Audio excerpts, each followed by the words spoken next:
Pardi Motiwada highway પર dumper પલટી મારતા માર્ગ પર કોલસી પથરાતા ટ્રાફિક જામ સર્જાયો।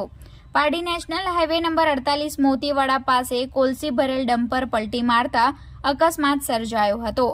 મંગળવારના બપોરે 3 વાગ્યાના સુમારે સુરત પલસાણાથી કોલસી ભરી ડમ્પર નંબર GJ21W 2238 નો ચાલક શિવરામ બુધુરામ ઉરાવ નાઓ વાપી GIDC અજીત પેપર મિલમાં ખાલી કરવા જઈ રહ્યો હતો।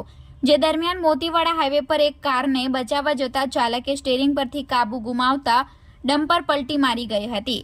અકસ્માતને પગલે ડમ્પરમાં ભરેલ કોલસીઓ હાઈવે પર પથરાઈ હતી। ઘટનાની જાણ પારડી પોલીસને થતા સ્થળ ઉપર આવી પહોંચી ટ્રાફિકને કંટ્રોલ કર્યો હતો અને માર્ગો પર પથરાયેલ કોલસીને હાઈવેના માણસો દ્વારા હટાવવામાં આવી હતી।